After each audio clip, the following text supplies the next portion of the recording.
Hello and welcome to all. आज के episode में पुनः आप सभी का स्वागत है बाबू मृत्युंजय मिश्रा के इस ऑनलाइन प्लेटफॉर्म पे। तो आज के एपिसोड में हम लोग देखने का प्रयास करेंगे इतिहास का एक बड़ा महत्वपूर्ण टॉपिक जिसे अकबर के नाम से हम लोग जानते हैं। अभी तक हम लोगों ने पिछले एपिसोड में देखा था बाबर को देखा, बाबर के बाद हम लोगों ने हुमायूं को देखा, हुमायूं के बाद हम लोगों ने शेरशाह सूरी को देखा, शेरशाह सूरी के बाद आज हम लोग अकबर को देखने का प्रयास करेंगे। शेरशाह सूरी को अकबर का पुरोगामी कहा जाता है। शेरशाह सूरी से बनने वाले लगभग जितने प्रश्न थे वो आपको बता दिए गए। हुमायूं से बनने वाले जो भी महत्वपूर्ण प्रश्न थे वो आपको बता दिए गए, और बाबर से जो महत्वपूर्ण प्रश्न बने, आप सबका बेहतरीन प्यार मिल रहा है। उम्मीद करते हैं आज के एपिसोड में भी आप सभी लोगों को अच्छा लगेगा। तो पिछले एपिसोड में अभी तक हम लोगों ने क्या देखा, एक बार पुनः उसकी चर्चा कर लेते हैं और उसके बाद शुरुआत की जाएगी अकबर के लिए। आप सबको यह ज्ञात हो गया होगा 1540 में हुमायूं को शेरशाह सूरी ने पराजित कर दिया, और पराजित होने के पश्चात हुमायूं को भारत से निर्वासित होना पड़ा था। निर्वासन के दौरान हुमायूं का जो भाई रहा, भाई का नाम है हिंदाल। हिंदाल ने अपने आध्यात्मिक गुरु का नाम हमने आपको बताया हुआ था। आध्यात्मिक गुरु का नाम था बाबू मीर अली अकबर जामी। तो मीर अली अकबर जामी की कुटिया में कौन लेकर के गया? हिंदाल। किसको लेकर के गया है? हुमायूं को।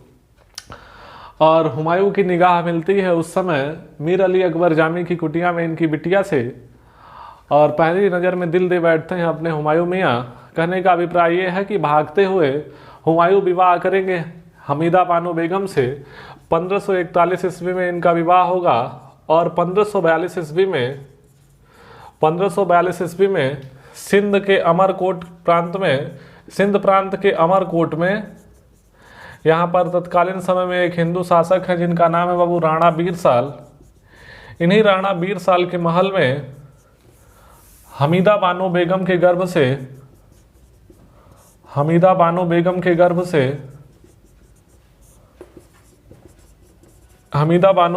गर्भ से एक बेटे का जन्म हुआ। कब हुआ? 15 अक्टूबर 1542 ईस्वी को। स्पेशली उस दिन पूर्णिमा का दिन था, जिसे बद्र शब्द का शाब्दिक अर्थ होता है पूर्णिमा। इसीलिए उस बच्चे का बचपन का नाम रखा गया बदरुद्दीन। बदरुद्दीन का शाब्दिक अर्थ कह सकते हैं कि होता है पूर्णिमा। इसी के दिन जन्म हुआ था। यही बदरुद्दीन आगे चल करके जलालुद्दीन बना और इतिहास में जलालुद्दीन अकबर के नाम से विख्यात हुआ। तो आज हम लोगों का जो ये पूरा एपिसोड है केंद्रित है अकबर के ऊपर। तो आइए जानने और समझने का प्रयास करते हैं अकबर को। अगले 1 घंटे बने रहिए हमारे साथ, जिससे अकबर से बनने वाले सभी महत्वपूर्ण प्रश्नों को हम लोग मुस्कुराते हुए सॉल्व कर सकें। तो हेडिंग डालेंगे अकबर, सब लोग हेडिंग डालेंगे अकबर।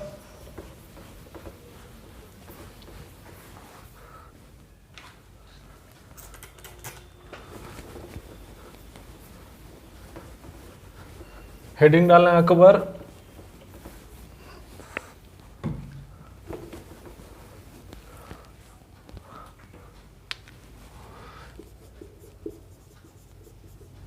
अकबर का बाबू टाइम पीरियड है 1556 से लेकर के 1605।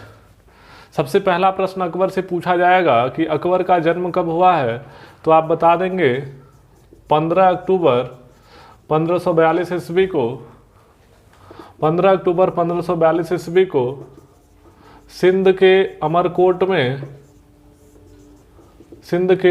में राणा बीरसाल के महल में, सिंध के अमरकोट के राणा बीरसाल के महल में बाबू का जन्म हो गया। दूसरा प्रश्न पूछा जा सकता है कि बाबू के पिता का नाम। तो पिता का नाम आप सब लोग जानते हैं। भागते भागते नहीं कुछ कर पाए तो सोचे एक ठो विवाह ही कर लें, तो इन्होंने विवाह कर लिया और उसी से इनका जन्म हुआ। पिता का नाम बता दीजिएगा हुमायूं। अगला प्रश्न आपसे पूछा जाएगा कि इनकी माता का नाम। तो माता का नाम यदि आपसे कोई पूछे तो माता का नाम बताइएगा हमीदा बानो बेगम। ऐसा कहा भी जाता है कि अकबर के जो नाना का नाम है सिया मीर अली अकबर जामी, तो इसी के कारण ये विशेष तौर पर अकबर के नाम से भी फेमस हुआ। ठीक है, इसके अलावा यदि आपसे इसको कोई पूछे कि इसके बचपन का नाम, तो बचपन का नाम यदि आपसे कोई पूछे तो बद्र से बना बाबू बदरुद्दीन। यद्यपि एक इतिहासकार हैं, इस बात को ध्यान से सुनेंगे, नोट करेंगे, एक बढ़िया नोट्स बनाएंगे।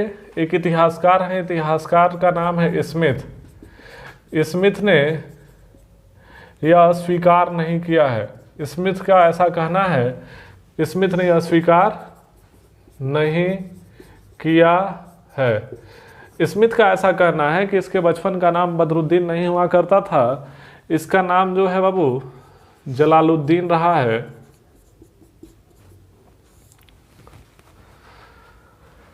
जलालुद्दीन नाम किसके द्वारा दिया गया यदि आपसे कोई पूछे तो जलालुद्दीन नाम दिया गया है हुमायूं के द्वारा। जब यह सूचना हुमायूं को मिलता है कि उसको एक पुत्र रत्न की प्राप्ति हुई है, हुमायूं के पास कुछ विशेष तौर पर रहा नहीं, क्योंकि इसका राजपाट छीन चुका था। राजपाट शेरशाह सूरी छीन कर इन लोगों को भारत से बाहर कर दिया था। तो ऐसी स्थिति में यदि आपसे कोई पूछा कि किसकी मुद्रा भेंट की थी या किसकी मुद्रा को बांटा था अपने सैनिकों के बीच में, जो छोटे सैनिक, जो कम संख्या में इसके पास सैनिक रहे, तो हुमायूं ने, इस बात को भी नोट करेंगे, हुमायूं ने अकबर के जन्म पर कस्तूरी मुद्रा बांटी थी। अकबर के जन्म पर हुमायूं ने कस्तूरी मुद्रा बांटी थी, इस बात को आप ध्यान रखेंगे। इसके अलावा और क्या प्रश्न बन सकता है? आपको पता है कि जब हुमायूं बाहर चला गया है, आगे चल करके 1555 में आया, और 1555 में आने के बाद इसने 2 युद्ध लड़ा, सरहिंद का युद्ध और मच्छीवाड़ा का युद्ध। इन दोनों युद्धों को जीतने के पश्चात कह लीजिए कि यह गद्दी को प्राप्त किया हुआ था। आगे चल करके जब इसकी मृत्यु हो गई सीढ़ियों से गिरने पे, क्योंकि आपको पता है हुमायूं बहुत बड़े अफीम के नशेड़ी व्यक्ति हुआ करते थे, तो ज़्यादा हो गया था, एक दिन लोड ले नहीं पाए, बेचारे गिर गए। तो ऐसी स्थिति में अब दिल्ली और आगरा क्षेत्र पर बाबू कब्जा हो गया है। एक महत्वपूर्ण सेनापति रहा जिसका नाम है हेमू। हेमू के यदि जीवन के प्रारंभिक परिचय के तौर पर देखा जाए तो हेमू अपने जीवन के प्रारंभिक दिनों में रेवाड़ी की सड़कों पर नमक बेचने का कार्य किया करता था, और आगे चल कर के सैन्य गुणों के आधार पर यह कह लीजिए एक महत्वपूर्ण पद पर पहुंचेगा, और आगे चल कर के हेमू ने दिल्ली और आगरा क्षेत्र पर कब्जा कर लिया था। हेमू ने जब कब्जा कर लिया, और अकबर विशेष तौर पर पूछा जाता है कि हुमायूं की मृत्यु के समय अकबर कहाँ पर था, तो इस बात को भी आप चाहें तो ध्यान रख सकते हैं कि हुमायूं की मृत्यु के समय बाबू अकबर पंजाब के कलानौर में था।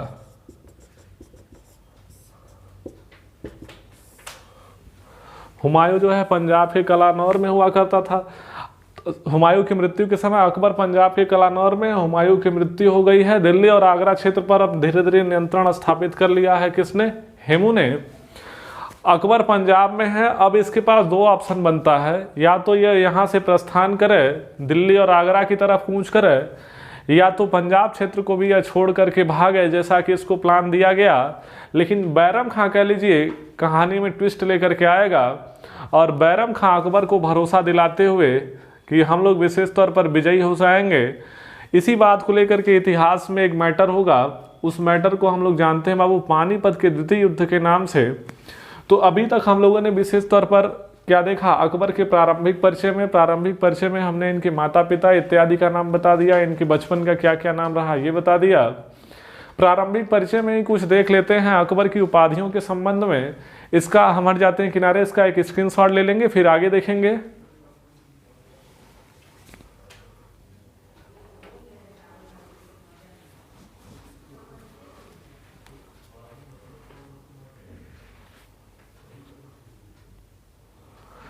चलिए, उम्मीद करते हैं इसका एक स्क्रीनशॉट ले लिए होंगे आप सब लोग। इसके बाद हम लोग अकबर से बनने वाले दूसरे जो महत्वपूर्ण प्रश्न हैं इसको देख लेते हैं। अकबर से बनने वाले जो दूसरे महत्वपूर्ण प्रश्न हैं,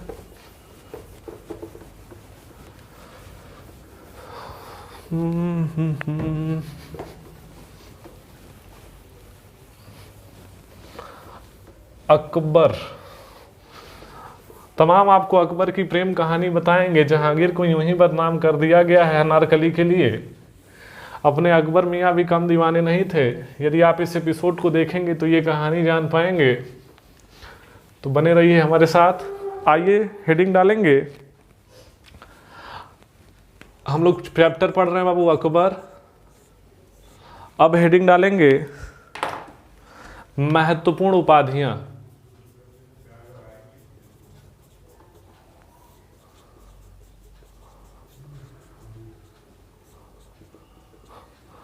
कि अकबर की कौन कौन सी महत्वपूर्ण उपाधियां रही हैं।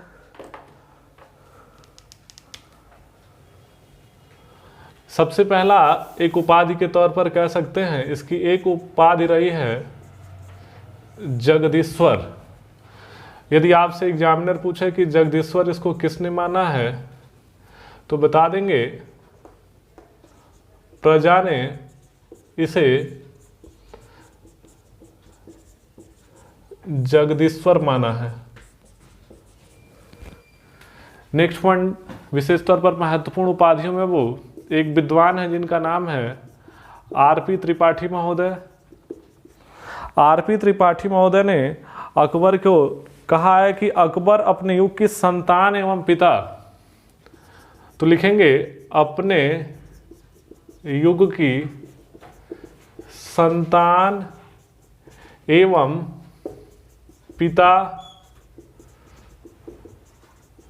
दोनों था। इसके अलावा एक विद्वान है बाबू स्मिथ। स्मिथ ने इसके बारे में कहा है कि यह मनुष्यों का जन्मजात शासक था।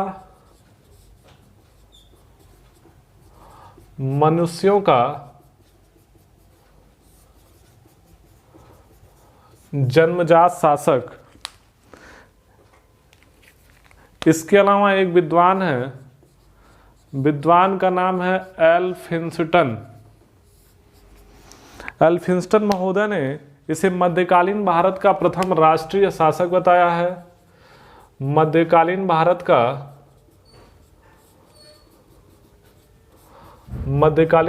का प्रथम राष्ट्रीय शासक। तो अभी तक हम लोगों ने देखा कि प्रजा ने इसे जगदीश्वर कहा है। आरपी त्रिपाठी महोदय ने अपने युग की संतान एवं पिता दोनों बताया है। स्मिथ महोदय ने इसे मनुष्यों का जन्मजात शासक बताया है। एल्फिंस्टन ने इसे मध्यकालीन भारत का प्रथम राष्ट्रीय शासक बताया है। इसके अलावा विशेष तौर पर लेनपुल महोदय का एक वक्तव्य है, आप सब लोग ध्यान रखेंगे, इसको लिखिएगा। अकबर भारत के शासकों में सर्वोत्तम था। लेनपुल महोदय क्या कहते हैं कि अकबर भारत के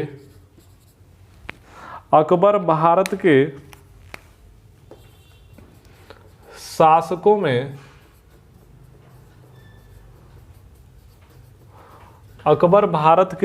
में सर्वोत्तम था। वह साम्राज्य का वास्तविक संस्थापक और व्यवस्थापक था। वह साम्राज्य का वास्तविक संस्थापक और व्यवस्थापक था। तो अकबर की हम लोगों ने कुछ महत्वपूर्ण उपाधियां देख ली कि प्रजा ने इसे जगदीश्वर बताया। आरपी त्रिपाठी महोदय ने इसे अपने युग की संतान एवं पिता दोनों बताया है। स्मिथ महोदय ने मनुष्यों का जन्मजात शासक बताया। एल्फिंस्टन ने मध्यकालीन भारत का इसको प्रथम राष्ट्रीय शासक बताया। इसके अलावा एक विद्वान है लेनपुल ने बाबू अकबर भारत के शासकों में सर्वोत्तम शासक के तौर पर बताया है। वह साम्राज्य का वास्तविक संस्थापक और व्यवस्थापक था, ऐसा कहा गया है। लेकिन यदि अकबर के प्रारंभिक जीवन को देखेंगे कि अकबर के जब जीवन की शुरुआत होगी, स्पेशली जब यह 1542 में पैदा हुआ और इसके पिताजी की मृत्यु हो गई है 1556 में, तो कोई भी व्यक्ति जब बड़े कम उम्र में सत्ता को पा जाएगा तो पता है कि आप सबने एक मुहावरा ये कह लीजिए कि एक बड़ी फेमस पंक्ति कही जाती है यमक अलंकार के लिए कि कनक कनक 100 गुनी मादकता अधिका, या पाए बौराए जग या खाए बौराए। तो कहीं कनक का दो अर्थ यहाँ पर है कि धतूरे से ज़्यादा नशा है बाबू जो सोने में, तो वैसे ही सत्ता का जब इसको नशा चढ़ेगा तो सत्ता के नशे में शुरुआती दौर में अकबर का जीवन कह लीजिए, अकबर का भी जीवन अन्य शासकों की तरह विलासिता पूर्वक जीता, इसने भी अपने जीवन यापन को जिया है। ऐसा नहीं है कि अकबर जीवन में शुरुआत से ही बड़ा सीरियस रहा है। यदि देखें तो इसके जीवन को कई भागों में हम लोग बांट करके पढ़ सकते हैं। अकबर को गद्दी मिली है बाबू 1556 में। 1556 से लेकर के 1560 तक अकबर के बारे में कहा जाता है कि यह नियंत्रण में रहा है किसके, बैरम खां के। अब 13 साल 4 महीने का यह लड़का था, तो 13 साल 4 महीना की आयु में इसने गद्दी प्राप्त कर ली है। तो ऐसी स्थिति में इसको देखभाल करने के लिए एक व्यक्ति चाहिए। बैरम खां को यारों का यार कहा गया है हुमायूं के द्वारा, क्योंकि बैरम खां 1540 की लड़ाई में हुमायूं को भारत से बाहर निकलवाने में बैरम खां की बड़ी भूमिका रही थी। तो बैरम खां इसके संरक्षण के तौर पर रहे। शुरुआती संरक्षण के तौर पर यदि आपसे कोई पूछा कि अकबर का प्रारंभिक संरक्षण किसके द्वारा, संरक्षण के लिए आजकल एग्जामिनर के द्वारा एक शब्द का प्रयोग किया जा रहा है, रेजिमेंट। इस शब्द को आप ध्यान रखेंगे। 1560 के बाद से लेकर के बाबू हो गए 18 साल के, तो बदमाशी होगी है कि नहीं। ये खोजने लगे हैं तमाम आलिया भट्ट को और एक से एक हीरोइनों को। तो ऐसी हीरोइनों को खोजने के लिए विशेष तौर पर अकबर पूरा कह लीजिए उसी के आसपास अकबर का यह 4 साल चलेगा। 1560 से 64 तक अकबर के इस शासन अवधि को पर्दा शासन या तो पेटीकोट सरकार के नाम से जाना जाता है। इस बात को भी आप ध्यान रखेंगे कि अकबर के किस शासन अवधि को पर्दा शासन या पेटीकोट सरकार के नाम से जाना जाता है। तो आप बताएंगे 1560 से 1564। और अकबर का यह समयकाल 1560 से 1564 तक अकबर बाबू नियंत्रण में रहा है, स्पेशली हरम की महिलाओं के नियंत्रण में रहा है। और इस हरम की प्रमुख हुआ करती थी अकबर की धाय माँ। अकबर की धाय माँ का नाम है माहम अनगा। इसके अंतर्गत इस हरम में माहम अनगा हैं, जीजी अनगा हैं, माहम अनगा के पुत्र हैं जिनका नाम आदम खां है, इत्यादि कई लोग हैं जिनका काफ़ी प्रभाव होगा तत्कालीन समय में। आगे चल करके इन्हीं हरम की महिलाओं और लोगों के द्वारा अकबर को बैरम खां के द्वारा भड़काया गया। भड़काने के बाद अकबर जो शुरुआती समय में अकबर की प्रारंभिक सफलता में जिस व्यक्ति का बड़ा लंबा योगदान रहा, उस योगदान को अकबर इन लोगों के कान भरने के कारण भूल जाएगा और बैरम खां के सामने 3 ऑप्शन देगा। कहा कि महाराज या तो आप हमारे सलाहकार हो जाइए, या तो चंदेरी की सूबेदारी ले लीजिए, या तो अब आपकी उम्र हो गई है, अब संन्यास ले लें और चले जाएं हज की यात्रा पर। बैरम खां ने कहा यही दोस्ती यही प्यार। तो बैरम खां आगे चल करके चला जाएगा बाबू हज की यात्रा पर। हज की यात्रा पर जब यह जाएगा, इसके साथ इनकी पत्नी होंगी। पत्नी का नाम है सलीमा बेगम और इनका एक बेटा है, बेटे का नाम है अब्दुल रहीम खान खाना। यही अब्दुल रहीम खान खाना आगे चल करके अकबर के नवरत्नों में शामिल हुआ और अकबर के कई प्रमुख अभियानों में कह लीजिए अब्दुल रहीम खान खाना ने भी विशेष भूमिका निभाई। आगे चल करके जब अकबर को यह पता चला, क्योंकि बैरम खां की मृत्यु कर दी जाएगी एक अफगानी के द्वारा जिसका नाम होगा मुबारक खां नुहानी। मुबारक खां नुहानी बैरम खां की हत्या कर देगा गुजरात के पाटन नामक स्थान पर। और हत्या करने के पश्चात विशेष तौर पर सलीमा बेगम, अब प्रायश्चित भी देखिए अकबर ने कितने बढ़िया अंदाज में किया है। ऐसे प्रायश्चित करने को मिले तो क्या बात है। अकबर ने बाबू प्रायश्चित किया है कि बैरम खां के साथ उसकी गलती हो गई और प्रायश्चित किया। बैरम खां की पत्नी का नाम सलीमा बेगम है। सलीमा बेगम से अकबर बाबू ने दूसरा विवाह किया। आप सबको जानकारी होगी तो ठीक है, नहीं होगी तो इस बात से हम आपको बताना चाहेंगे कि अकबर ने 9 वर्ष की आयु में विशेष तौर पर अपने चाचा जो हैं, इनके चाचा का नाम जो हिंदाल है, हिंदाल की एक पुत्री है, पुत्री का नाम है रुकैया बेगम। रुकैया बेगम से इन्होंने सबसे पहली बार विवाह किया हुआ था। यद्यपि रुकैया से इनको कोई संतान रही और अकबर की मृत्यु के बाद भी कह लीजिए रुकैया बेगम बड़े लंबे समय तक जीवित रही हैं। ओवरऑल नियर अबाउट 90 साल के आसपास उनकी उम्र रही। 90 वर्ष की आयु में रुकैया का देहांत हुआ।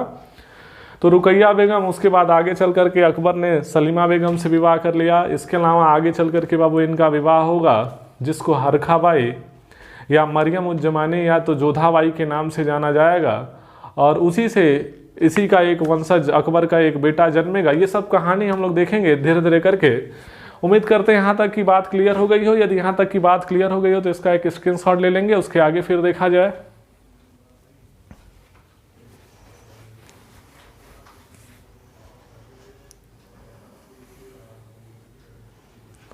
चलिए, आप सबने स्क्रीनशॉट ले लिया होगा बाबू। अब इसको हम मिटा देते हैं। फिर अकबर से बनने वाले अन्य जो महत्वपूर्ण प्रश्न हैं, आप भरोसा रखें यदि आप इस वीडियो लेक्चर को अच्छे से और ईमानदारी से करते हैं तो अकबर से बनने वाले कोई प्रश्न, चाहे इतिहास की किसी भी परीक्षा में पूछा जाए, आप उसको बड़े आराम से कर सकने में सक्षम होंगे।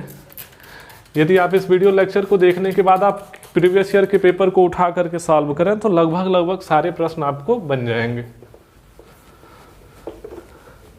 तो एक छोटा सा प्रयास है जिसको आप सब लोग चाहें तो बड़ा कर सकते हैं। आगे आने वाले दिन में अपनी तरफ से प्रयास है कि जीआईसी के लिए रिक्रूटमेंट लाया गया है उत्तर प्रदेश सरकार के द्वारा।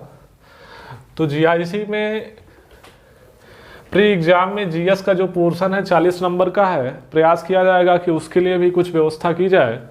और साथ ही साथ जीआईसी के लिए में भी हो सकता है कि इतिहास और पॉलिटिकल साइंस सब्जेक्ट, सिविक्स या नागरिक शास्त्र जिसे कहा जाता है, उसके लिए भी कुछ आपको मदद इस चैनल के माध्यम से की जाए। यदि आप सबका भरपूर सपोर्ट, सहयोग, प्यार मिला तो निश्चित रूप से वह हमारे प्रयास में कह लीजिए एक संजीवनी बूटी के रूप में कार्य करेगा। और उम्मीद करते हैं कि यह संजीवनी बूटी आपके द्वारा दी जाएगी।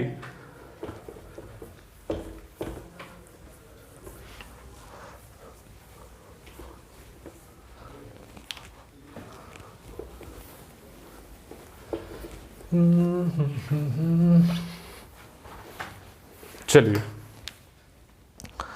नेक्स्ट पॉइंट लिखेंगे बाबू, अकबर को पढ़ाने के लिए कौन कौन से शिक्षक आए थे। अकबर को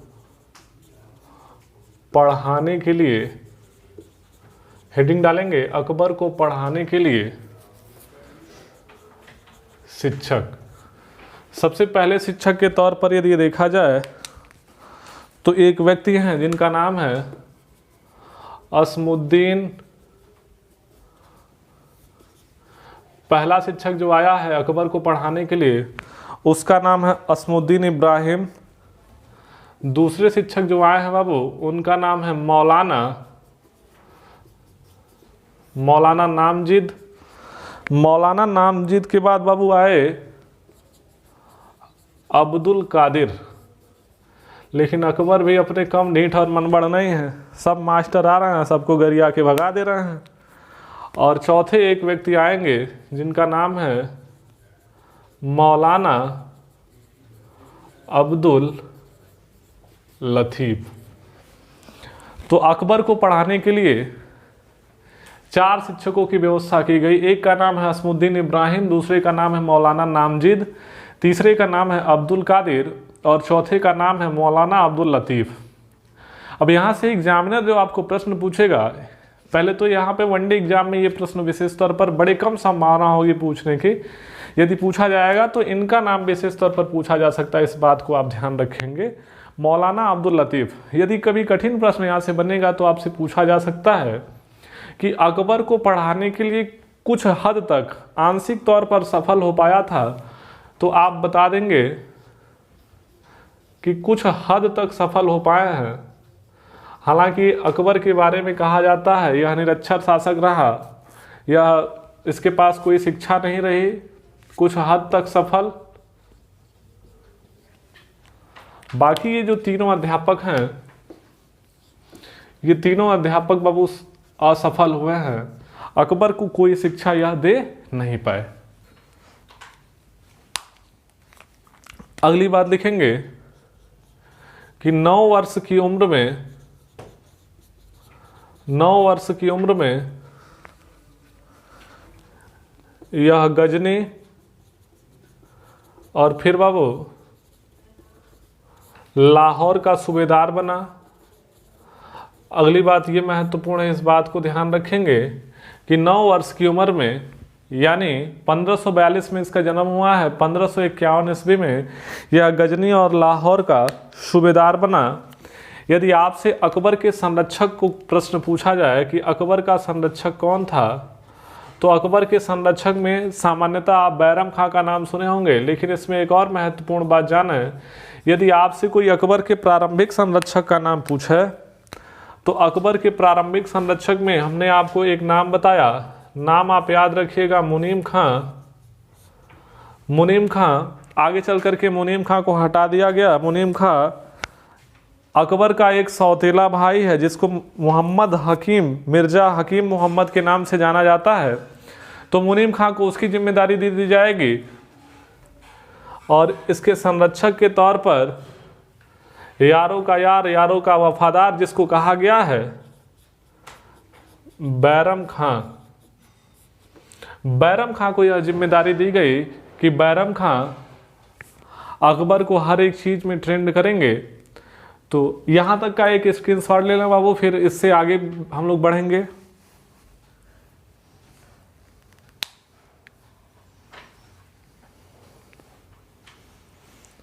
चलिए, इसका एक स्क्रीनशॉट हो गया होगा, तो आगे देखते हैं। हमने आपको बताया कि दिल्ली का जो गवर्नर या सूबेदार रहा, हुमायूं की मृत्यु के बाद दिल्ली का गवर्नर और सूबेदार है बाबू, वहां पर एक उसका नाम है तर्दी बेग।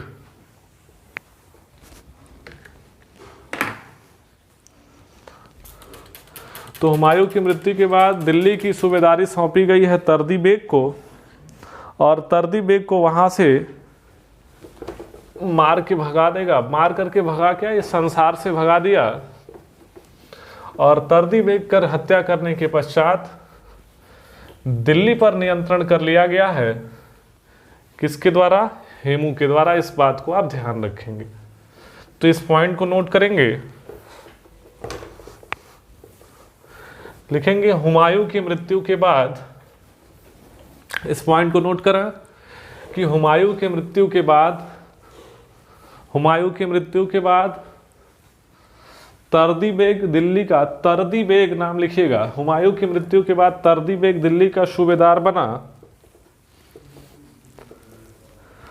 और तर्दी बेग की हत्या, तर्दी बेग की हत्या, क्या नाम बताया? तर्दी बेग। तर्दी बेग से क्या पूछा जाएगा कि लिखेंगे हुमायूं की मृत्यु के बाद, हुमायूं की मृत्यु के बाद तर्दी बेग बना है बाबू क्या? दिल्ली का सूबेदार, और इनकी सूबेदारी समाप्त कर देगा। तर्दी बेग की हत्या कर दी जाएगी। हत्या कर दी जाएगी किसके द्वारा? हेमू के द्वारा। और हेमू बाबू दिल्ली पर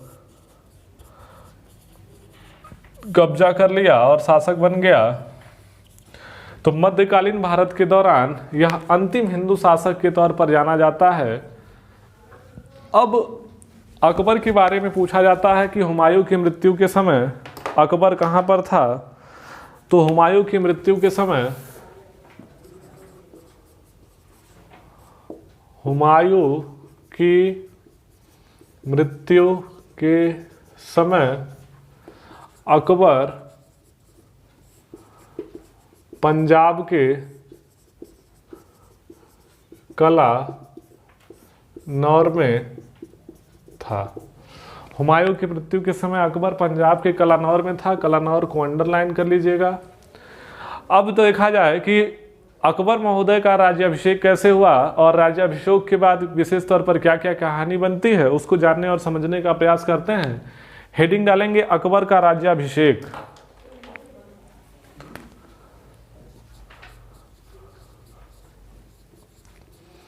अकबर का राज्याभिषेक बहुत मस्त तारीख को हुआ है बाबू। आप सब लोगों को आज याद हो जाएगा तो कभी नहीं भूलेगा। अकबर का राज्याभिषेक क्योंकि ऐसी ही एक बड़ी खूबसूरत तारीख को हुआ है जिसे वैलेंटाइन डे के नाम से आजकल लोग जानते हैं। इसी 14 फरवरी 1483 को जब हमने बाबर पढ़ाया था तो आपको बताया था 14 फरवरी 1483 को विशेष तौर पर जन्म हुआ है किसका? बाबर का। और अकबर महोदय का राज्याभिषेक होगा 14 फरवरी 1556 को। कहाँ पर होगा? पंजाब के कलानौर में इसका राज्याभिषेक होगा। पूछा जाता है कितने वर्ष की आयु में हुआ था, तो 13 वर्ष 4 माह की 13 वर्ष 4 माह की आयु में अकबर का राज्याभिषेक हुआ है। इस बात को आप ध्यान रखेंगे। अगला प्रश्न जो विशेष तौर पर पूछा जा सकता है कि अकबर का राज्याभिषेक किसके द्वारा कराया गया, तो नेक्स्ट पॉइंट लिखेंगे अकबर का राज्याभिषेक कराया गया है, उसका नाम है बाबू मिर्जा अबुल कासिम।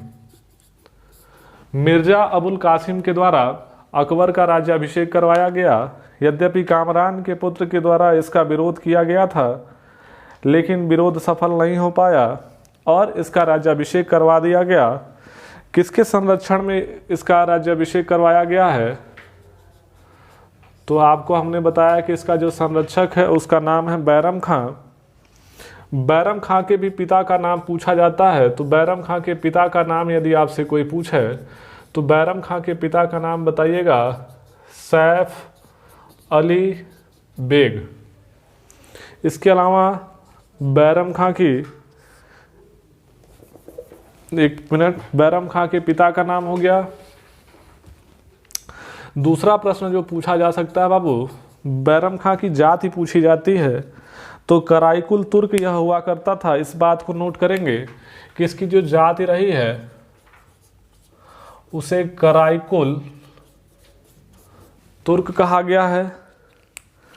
इसके अलावा यदि आपसे बैरम खां के साथ और प्रश्न बने तो पूछा जा सकता है बैरम खां किस धर्म का अनुयायी था, तो बैरम खां शिया धर्म का अनुयायी रहा है। अगला प्रश्न पूछा जा सकता है बैरम खां की पत्नी का नाम, तो बैरम खां की पत्नी का नाम हमने आपको बताया कि इसकी पत्नी का नाम है बाबू सलीमा बेगम। बैरम खां की पत्नी का नाम है सलीमा बेगम। बैरम खां की पत्नी हो गई। बैरम खां के पुत्र का नाम देख लेते हैं। बैरम खां के पुत्र का नाम है अब्दुर रहीम खान खाना। अब्दुर रहीम खान खाना। अब्दुल रहीम खान खाना इनके पुत्र रहे हैं बैरम खां के। अभी तक हम लोगों ने क्या देखा कि हुमायूं की मृत्यु हो गई है, अब अकबर का राज्याभिषेक हो रहा है। अकबर का राज्याभिषेक 14 फरवरी 1556 को 13 साल 4 माह की आयु में हुआ। मिर्जा अबुल कासिम के द्वारा करवाया गया। बैरम खां के संरक्षण में हुआ है। एक कह लीजिए सांकेतिक ईंट के सिंहासन के ऊपर इसका राज्याभिषेक करवाया गया था। और हुमायूं की मृत्यु के दरमियान कह लीजिए कि हुमायूं की एक हमशक्ल का ही व्यक्ति रहा है जिसके नाम से शासन संचालित किया जा रहा था, क्योंकि अकबर अभी पंजाब में है, तो अकबर जब तक पहुंच नहीं जाएंगे तब तक बात बनेगी नहीं। लेकिन आगे चल करके कह लीजिए कि नियंत्रण में ले लिया गया दिल्ली क्षेत्र को हेमू के द्वारा। तो अब एक युद्ध की स्थिति बन रही है और अकबर और हेमू के मध्य एक युद्ध लड़ा जाएगा जिसे हम लोग जानते हैं पानीपत के द्वितीय युद्ध के नाम से। यदि यहाँ तक की बात क्लियर हो गई हो तो इसका एक स्क्रीनशॉट लेंगे, उसके आगे फिर हम लोग बताते हैं।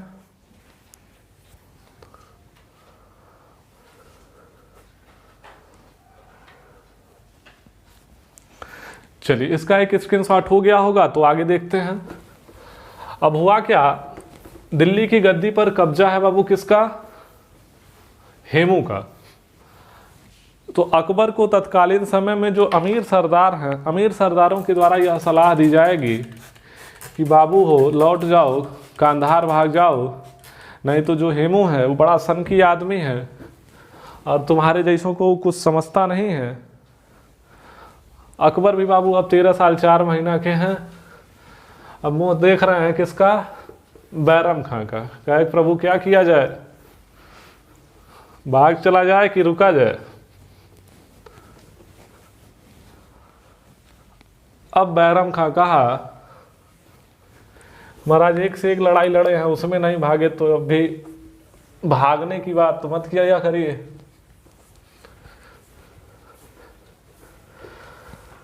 हमसे भागने की बात आपके पिताजी नहीं किए।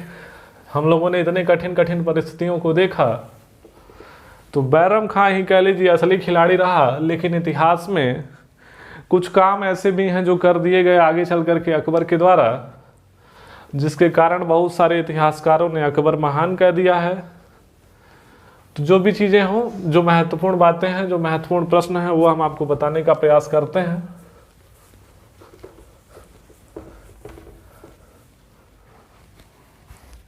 तो अगला पॉइंट क्या लिखेंगे? अगला पॉइंट लिखेंगे कि अमीर सरदारों ने, इस बात को लिखेंगे, अमीर सरदारों ने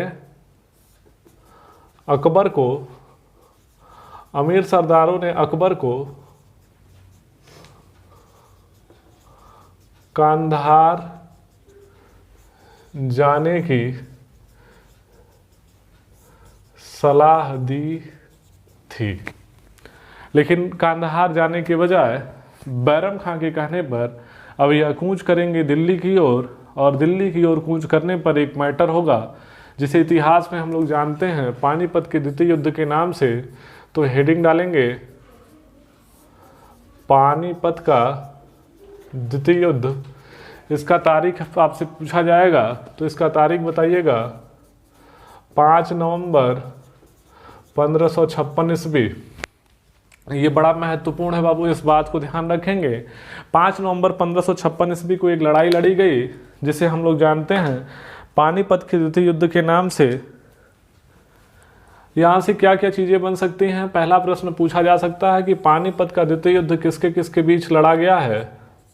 तो बताएंगे यह लड़ाई हुई है अकबर वर्सेज हेमू। अकबर बनाम हेमू यह लड़ाई हुई है। हेमू की तरफ से बाबू सेना का नेतृत्व जो कर रहा है, अकबर की तरफ से जो सेना का नेतृत्व कर रहा है, सेना का नेतृत्व करता है बाबू इनका बैरम खां, और हेमू अपनी सेना का नेतृत्व स्वयं कर रहा है। हेमू के बारे में कहा जाता है कि हेमू ने कुल 24 लड़ाइयाँ लड़ी जिसमें से वह 22 को जीतने में सफल रहा। इस लड़ाई के दौरान हेमू की आंख में बाबू ऐसा बताया गया है कि हेमू की आंख में तीर लग गया, और आंख में जब तीर लग गया तो हेमू घायल हो गया। घायल हो जाने के कारण सेनापति जब गिर जाएगा तो ऐसी स्थिति में सेना का मनोबल गिर गया। सेना का मनोबल गिर जाने के कारण अकबर की सेना का मनोबल बढ़ा और इस युद्ध में हेमू की बाबू हो गई पराजय।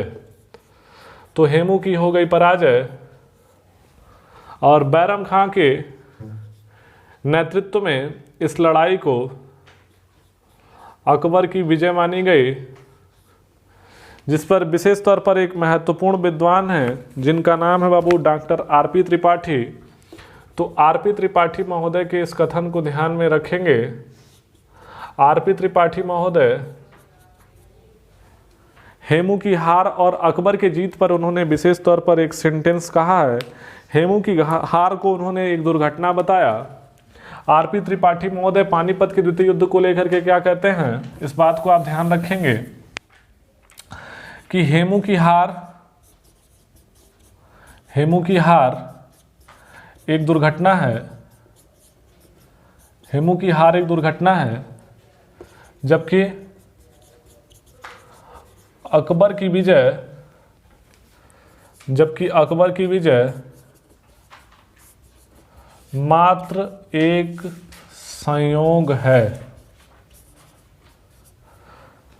तो स्पष्ट है, यदि इस युद्ध को देखें तो हेमू बड़े आराम से, बड़े मोहब्बत से इस लड़ाई को जीत रहा था, लेकिन दुर्भाग्य ही इसे कहा जा सकता है, एक दुर्घटना ही हुई कि एक तीर उसकी आंख में लग गया, जिसके कारण वह सेना तितर बितर हो गई और सेना जो है इसके कह लीजिए चोट लगने के बाद संभल नहीं पाई और बैरम खां इस युद्ध को जीतने में सफल रहा, जो अकबर की सेना का नेतृत्व कर रहा था। यहाँ तक यदि बात क्लियर हो गई हो तो इसका एक स्क्रीनशॉट ले लें, फिर आगे देखते हैं।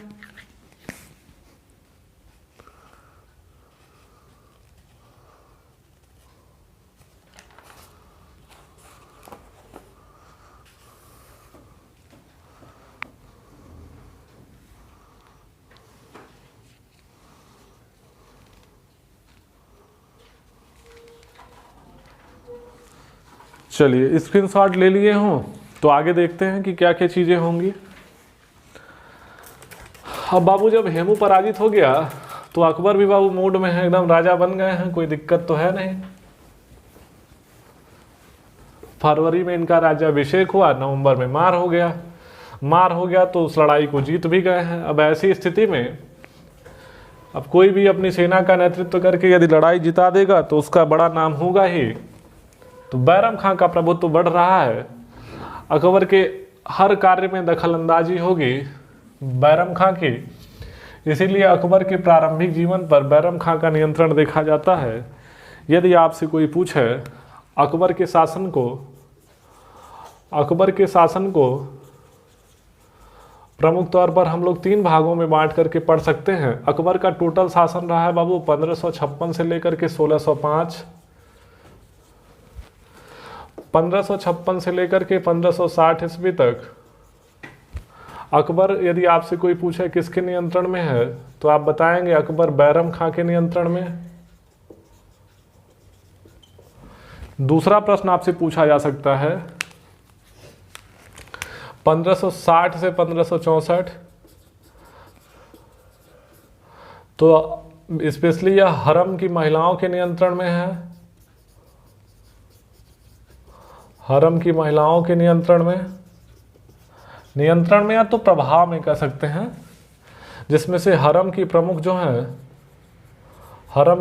हैं उनका नाम है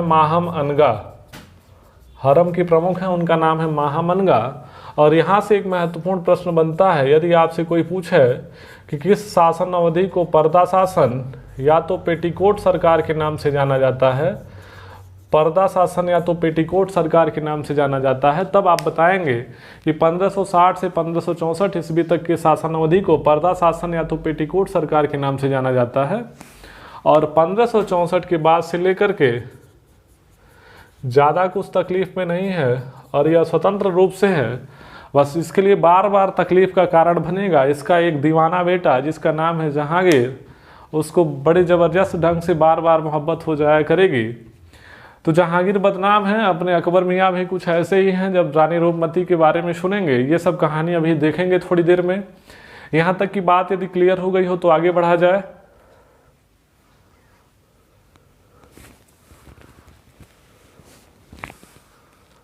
इसके अलावा एक प्रश्न बन सकता है कि हरम में कौन कौन से प्रमुख लोग शामिल रहे। तो यदि हरम दल में प्रमुख लोगों पर चर्चा की जाए कि कौन कौन से लोग प्रमुख रहे हैं, तो इनका भी नाम जान लेंगे। एक महिला हो गई बाबू जिनका नाम हमने बता दिया माहमनगा के पुत्र हो गए, पुत्र का नाम है आदम खां। इसके अलावा इसी हरम दल में एक महिला है जिनका नाम है हमीदा बानो बेगम। हमीदा बानो बेगम के बाद एक नाम और बाबू आप याद रखेंगे, नाम है इनका जीजी अनगा।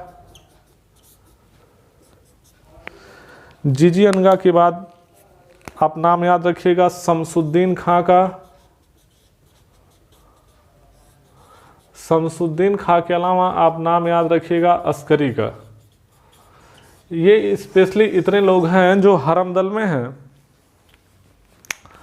अब इस हरम दल के लोग, चूंकि अकबर के हर कार्य में नियंत्रण बढ़ रहा है या प्रभाव बढ़ रहा है, आप कह सकते हैं किसका, बैरम खां का।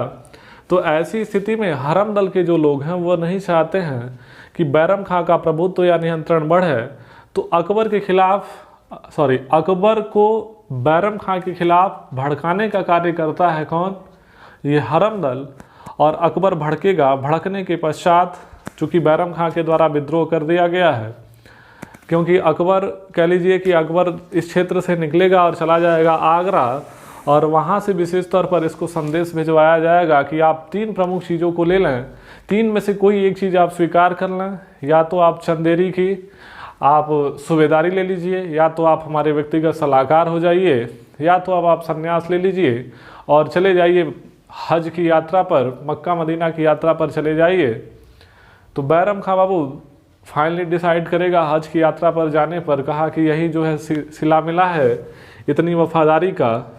और बैरम खां छोड़कर चला जाएगा। हज की यात्रा के दौरान रास्ते में जाते समय गुजरात के पाटन में इसकी हत्या कर दी जाएगी। इसको नोट करने का प्रयास करते हैं, इसका एक स्क्रीनशॉट लेना, फिर आगे बताते हैं आपको।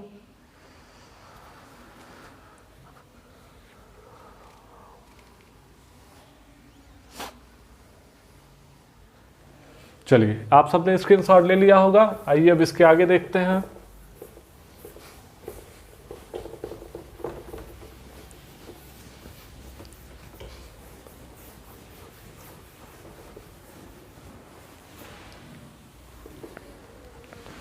हम तेरे बिन कहीं रह नहीं पाते, नहीं आते तो हम मर जाते।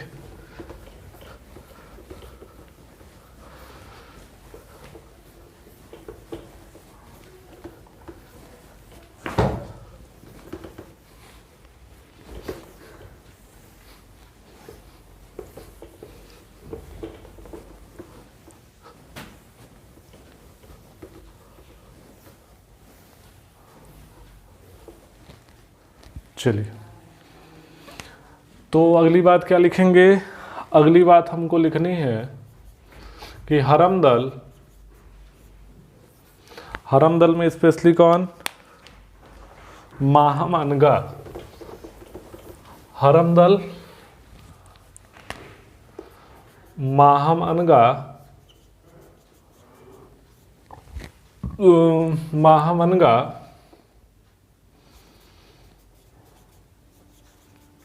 बैरम खां के खिलाफ अकबर को भड़काती थी। क्या भड़काती थी? कहती थी बाबू कि जो बैरम खां है, बैरम खां, चूंकि हमने आपको बताया यह किस धर्म का है, तो सिया धर्म का। तो महामनगा कहती थी कि ये सिया धर्म का जो है समर्थन करता है, लेकिन चूंकि ये सुन्नी धर्म का है नहीं, तो सुन्नी धर्म का यह विरोध करता है। इससे बाबू हो गया अकबर नाराज, और अकबर नाराज हो जाने के बाद चला जाएगा आगरा में। आगरा में चला जाएगा, इधर बैरम खां बाबू कर देंगे विद्रोह। विद्रोह को नियंत्रित किया जाएगा किसके द्वारा? यदि आपसे कोई पूछे कि किसके द्वारा नियंत्रित किया जाएगा, तो आप बताइएगा आदम खां के द्वारा इसको नियंत्रित किया जाएगा। आदम खां के द्वारा जब नियंत्रित किया गया, तो अब अकबर ने 3 बातें जो हैं बैरम खां के समक्ष रखी हैं। पहली बात उसने रखा, या तो आप हमारे व्यक्तिगत सलाहकार हो जाइए। व्यक्तिगत सलाहकार ये किसके लिए रख रहा है बाबू? बैरम खां के लिए। इस बात को आप ध्यान रखेंगे कि बैरम खां के लिए, बैरम खां के समक्ष रखा गया है अकबर के द्वारा ये 3 बातें। पहला कि व्यक्तिगत सलाहकार। दूसरी जो प्रमुख बात रखा गया, कहा गया कि आप हो जाइए चंदेरी के सूबेदार। चंदेरी या तो कालपी के हो जाइए आप सूबेदार।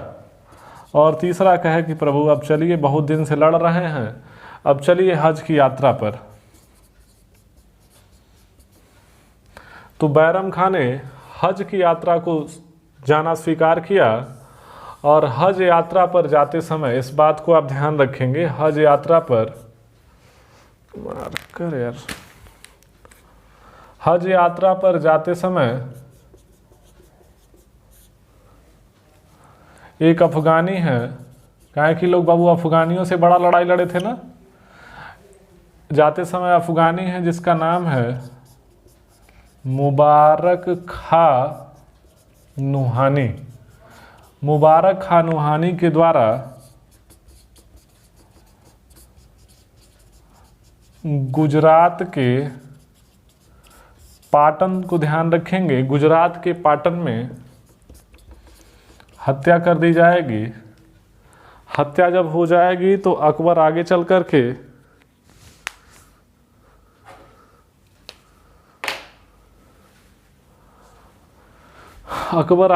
के बैरम खां की जो पत्नी है, अकबर ने सलीमा बेगम से बाबू क्या किया? विवाह किया। और साथ ही साथ इनके जो पुत्र हैं पुत्र का नाम है अब्दुल रहीम खान खाना, इनको स्वीकार किया और इनको अपने नवरत्नों में जगह दी। यहाँ तक कि यदि बात क्लियर हो गई हो तो इसका एक स्क्रीनशॉट लेंगे, उसके बाद फिर आगे बढ़ा जाएगा।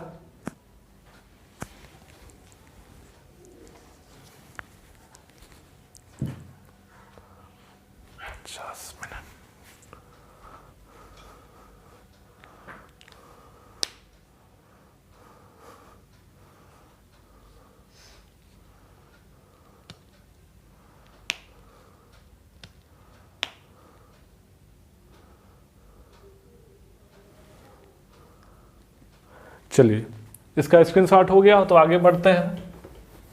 अरे यार,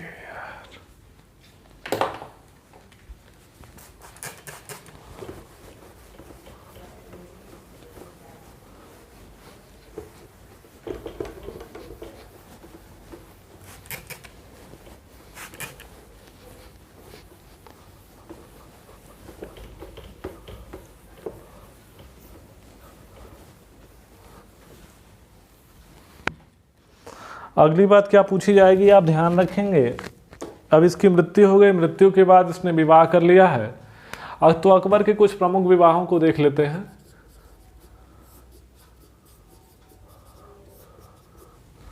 तो सबसे पहले हमने आपको एक नाम बताया, आप उनका नाम याद रखें।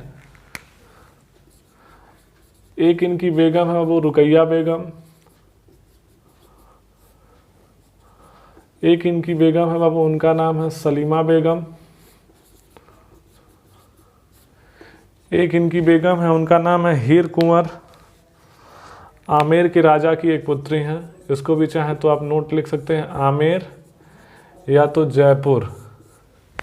यहाँ के एक शासक रहे, शासक का नाम है बिहारी मल। बिहारी मल की बाबू पुत्री हैं, पुत्री का नाम है हीर कुंवर। हीर कुंवर या तो हरखाबाई, एक मिनट रुके रहेगा, थोड़ा सा इंक डालना है। इसके आगे बताते हैं, हीर कुंवर, हरखाबाई या तो मरियम उज जमानी, या तो इन्हीं को जोधाबाई भी कहा गया। जोधाबाई देखें हकीकत में एक टाइटल है, स्पेशली नाम को लेकर, क्योंकि बॉलीवुड में ऐसी ऐसी चीज़ें बना दी गई हैं जिससे बहुत सारे भ्रम उत्पन्न हो गए हैं जोधाबाई को लेकर के। कि कुछ संशय ऐसा होता है कि जोधाबाई अकबर की पत्नी है कि जोधाबाई जहांगीर की पत्नी है। तो जोधाबाई कह लीजिए टाइटल है, ये किसी भी अपनी उनको आप कह सकते हैं जिनको आप मानते हो बड़ी खूबसूरत हो। तो इस बात को आप ध्यान रखेंगे। तो इनकी एक बेगम हो गई रुकैया बेगम, जो कि इनके चाचा की लड़की हैं। अकबर की एक महानता ये भी थी, इसको विशेष तौर पर इतिहासकारों ने महानता से हटा दिया है। अकबर की एक पत्नी है जिनका नाम है सलीमा बेगम। अकबर की एक पत्नी है आमेर, जयपुर के शासक हैं, बिहारी मल की पुत्री हैं। इनका नाम हीर कुंवर या तो बाबू हरखाबाई, या तो इन्हीं को एक उपाधि दी गई जमाने की मल्लिका अर्थात मरियम उज जमानी, या तो इन्हीं का नाम है हरखाबाई, लिखे हरखाबाई हो गया जोधाबाई। ये इतने नाम हो गए, इसको आप ध्यान रखेंगे। रुकैया बेगम को हमने आपको बता दिया कि कोई संतान नहीं हुई, सलीमा बेगम से ऑलरेडी एक संतान है। अब अकबर को विशेष तौर पर अपनी इस पत्नी से संतान नहीं हो रहे थे, तमाम जतन कर रहे थे, उनसे भी मुलाकात हो रही थी जो सर्दियाँ इलाज करते हैं, लेकिन इलाज काम नहीं कर रहा था, स्पेशली इनका भी। तो ऐसी स्थिति में कह सकते हैं बाबा जाने सबके मन की बात, जाएंगे शेख सलीम चिश्ती के दरगाह पर और वहीं पे होगा जप नाम। जप नाम के बाद विशेष तौर पर आप जानते ही हैं, तो जप नाम करने के लिए अब ये लोग पहुंचेंगे शेख सलीम चिश्ती के मकबरे पर, और उन्हीं के आशीर्वाद के फलस्वरूप ऐसा माना जाता है कि इन्हीं हरखाबाई से 1500 उनहत्तर 30 अगस्त 1569 को शेख सलीम चिश्ती के मकबरे में एक बच्चे का जन्म होगा। चूँकि शेख सलीम चिश्ती के ही मकबरे में जन्म हुआ है, इसलिए इसी बच्चे का नाम आगे चल करके उसके बचपन का नाम सलीम रखा जाएगा। अकबर मियाँ इनको शेखू बाबा कह करके बुलाते थे। तो ये सारी चीज़ अभी देखी जाएगी। यदि ये इनकी पत्नियों के नाम क्लियर हो गए हों तो आइए आगे बढ़ते हैं। हेडिंग डालेंगे अकबर के प्रमुख कार्य। अकबर के प्रमुख कार्यों में देख सकते हैं तो 1562 ईस्वी में इसने कर दिया है बाबू दास प्रथा का अंत। 1563 ईस्वी में इसने कर दिया है तीर्थ यात्रा कर को समाप्त। 62 हो गया, 63 हो गया। 1564 ईस्वी में इसने क्या समाप्त कर दिया? जजिया कर को समाप्त कर दिया। 1562, 1563, 1564, 1564 में जजिया कर समाप्त कर दिया। और कौन सा सन महत्वपूर्ण है? 1576 ईस्वी में बाबू एक लड़ाई होगी, हल्दी घाटी का युद्ध। 1575 में उससे पहले स्थापना होगी। 1575 में स्थापना होगी इबादत खाने की। इबादत खाना का निर्माण। 1500 और क्या होगा? 1578 में क्या करेगा? मजहरनामा की घोषणा।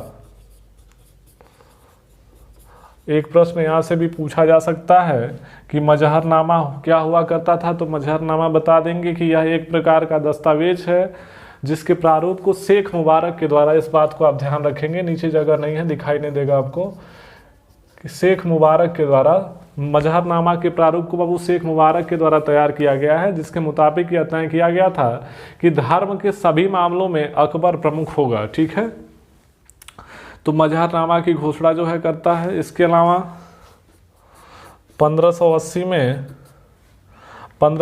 में क्या किया है? जो अकबर का कृषि विभाग है जिसका प्रमुख है, आईने दहसाला का प्रमुख है टोडरमल बाबू एक व्यवस्था लाएंगे जिसे कहा जाएगा दहसाला पद्धति के अंतर्गत 10 वर्षों के औसत उत्पादन के आधार पर लगान की दर को सुनिश्चित किया गया था। तो दहसाला पद्धति लागू किया।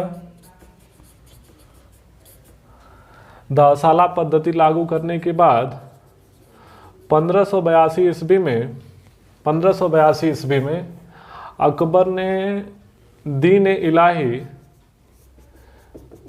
इलाही आबलिक तौहीद ए इलाही को लागू किया। इसमें कुल 16 या 17 लोगों ने संभवतः जो है पार्टिसिपेट किया था, इसको एक्सेप्ट किया था।